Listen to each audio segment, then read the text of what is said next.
What's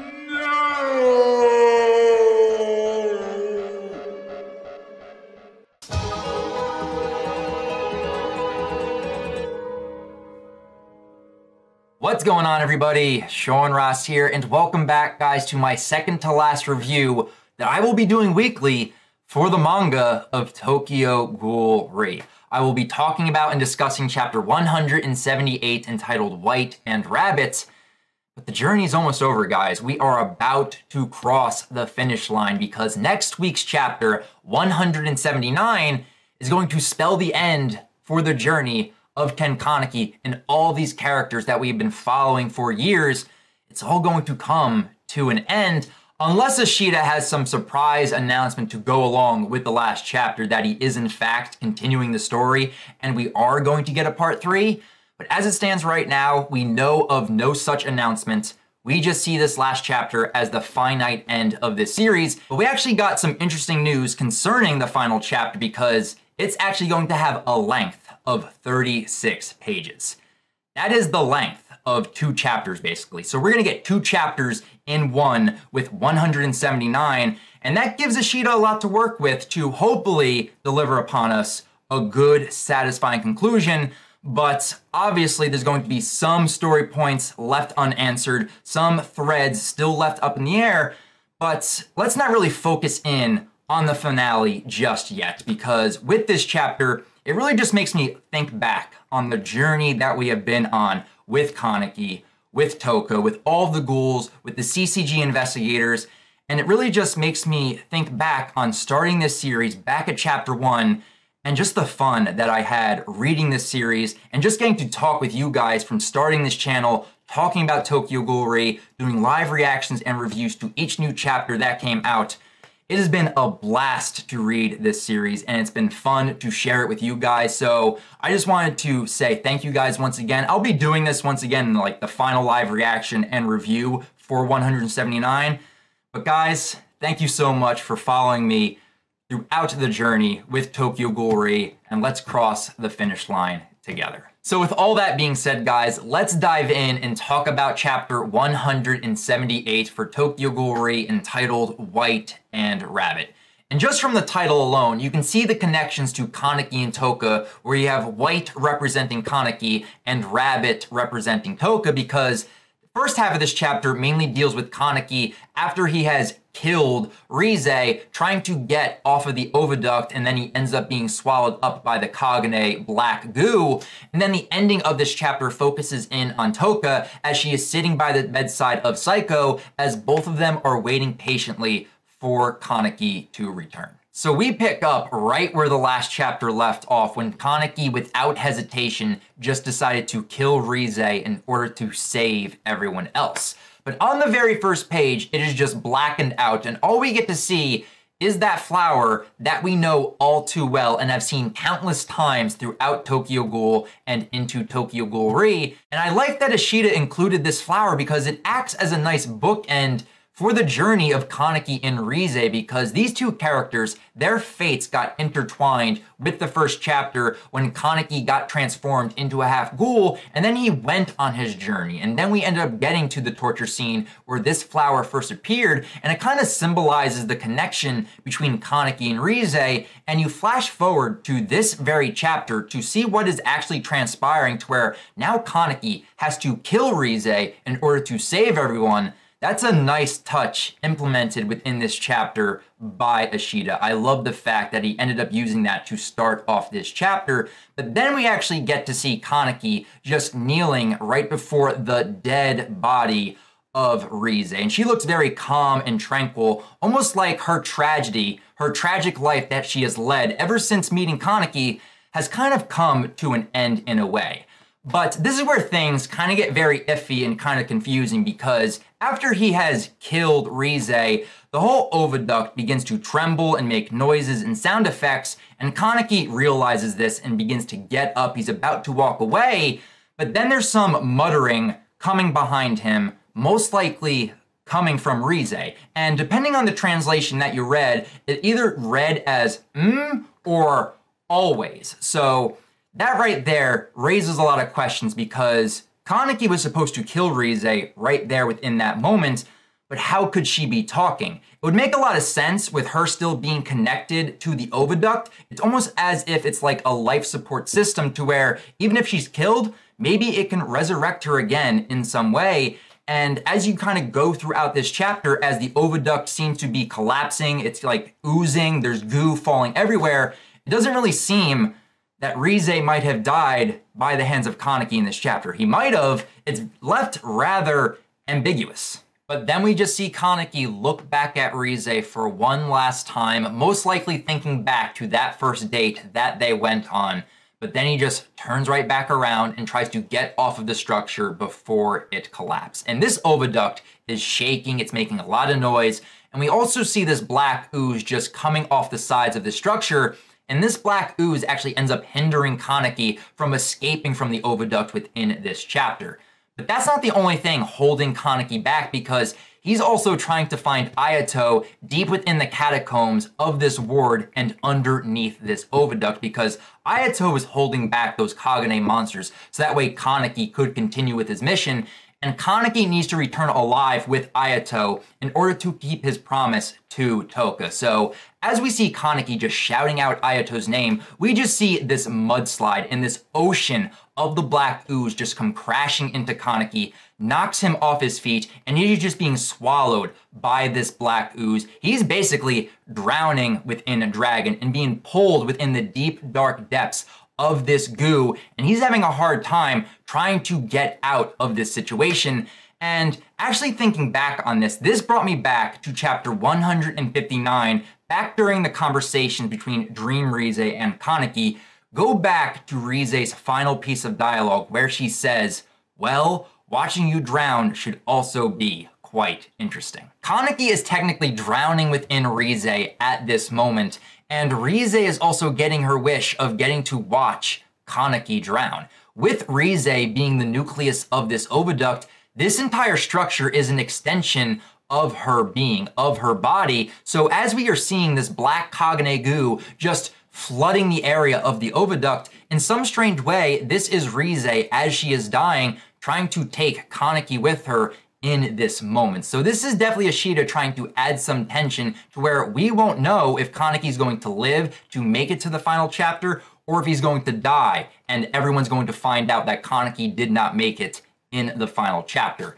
But on page 14, there is a glimmer of hope, because as we see Kaneki just consumed by the blackness, there is this shining beacon of light right ahead of him. He is reaching out towards it. So there is some hope to where Kaneki can get out of this situation alive. But I like the dialogue on this double spread page to where it says, "You know, Kaneki, I've always looked to you." This right here is a great callback to chapter 1 of this series, because this is the exact dialogue that Rize said to Kaneki as she revealed to him that she was a ghoul and began to bite down on his shoulder. Based on the translation that you read, it could be rather different, but the meaning is still the same. And I like this because this just makes it a fantastic bookend to the journey that we have been on with Kaneki interacting with Rize's character. But this is the final shot that we have with Kaneki within this chapter, and we're gonna find out in 179 whether or not Kaneki is going to live or die. And I personally think that Kaneki is going to live, and I think that Ayato is going to come in and save Kaneki within this moment. And once we get chapter 179, we're gonna see Toka, from her point of view, Ayato and Kaneki walking into the room. They're going to be alive, they're going to be okay, and we might get a happy ending for this series. But we didn't just stick with Kaneki throughout this entire chapter. We had our section with the CCG and the ghouls fighting back against the V organization, but it's this section in particular to where it felt very fast-paced, kind of rushed with the material that we saw, but this section really does emphasize that next chapter is going to be the final chapter of the series, because we had a lot of resolution and a lot of story points come to an end within this section. The V organization, 90% of them have been killed off, and there's another 10% running for their lives where the cleanup squads are chasing after them. But it's when we open up within this section, we see Keiko, one of the big antagonists of Tokyo Ghoul and Tokyo Ghoul-ri, the man behind the scenes, just getting his face sliced up by Hirako into thirds, and he ends up dying. And I have a lot of questions about that in particular, because If you go back to chapter 166, we saw Keiko get his head cut in half vertically, and he was able to heal from that. But then in this chapter, Hirako cuts it into thirds horizontally, and that ends up killing him. I'm not sure if this has anything to do with Kaneki taking out the oviduct, and maybe that was the source of the V organization's power in a way, as they turned into ghouls. But as we see within this chapter, Keiko is dead, he is done, and his final words were what they were striving for. Dragon, our world, and he is kaput. He is killed off. We get to see Koma and Arimi finally laid to rest within this chapter by Yomo, Nishiki, and Tsukiyama. And it's honestly about damn time, because these characters have been put through the ringer. They were alive, then they were dead, they were alive, then they were dead again. They have been doing that nonstop throughout this series, but I think that now this is the final nail in the coffin for these two characters, just from looking at the reactions from Yomo, Tsukiyama, and specifically Nishiki, to where we see him crying within this moment. So I think Koma and Arimi are dead, and we will not see them pop up in the last chapter, 179. But for another character, her state is still left rather ambiguous, because we see Eto just lying there on the ground and she has a smile on her face. Is she alive? Is she dead? I am very curious if we will see her in the last chapter, because if we do, the Eto fans are going to love the fact that their queen, their goddess, made it to the final chapter in Tokyo Ghoul Re. But this section also clarifies to us which characters are in fact alive, and we will see them in the last chapter. We see that Hirako is alive, we see that Ui is alive, Yomo, Nishiki, and Tsukiyama, Naki and Misa, and a lot of the white suits who killed off 90% of the V organization.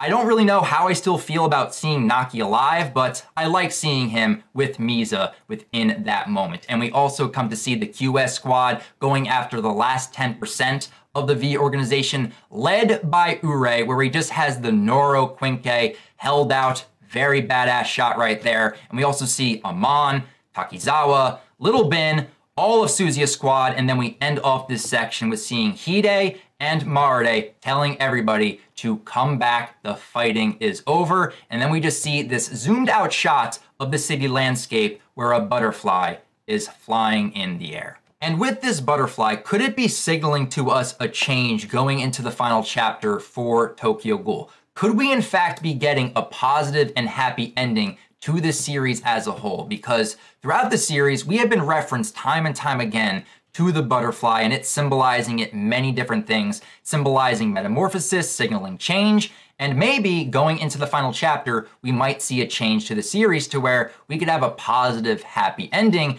And that is the vibe I kind of get with the final section of this chapter with Toka and with Saiko, because we see Toka just waiting patiently for Kaneki, her husband, to return. She is waiting by Saiko's bedside, and Saiko ends up asking Toka, "Maman's wife, I am scared of waiting for him to return. Are you at all scared as well?" And we just see Toka grab a hold of Saiko's hand, and she replies back, "Of course I'm scared. I'm terrified. But Saiko, will you wait with me for Kaneki to return?" And we just see a smile come over Saiko's face. This is a very positive ending to where she just replies, "Okay," and we transition into the shot with the butterfly. And I kind of view this going into the last chapter that Kaneki will make it out alive. He most likely will be saved by Ayato, and he will make it back to Toka, to Saiko, to the QS squad, to all of his friends. And we could have a happy ending to end off Tokyo Ghoul as a whole.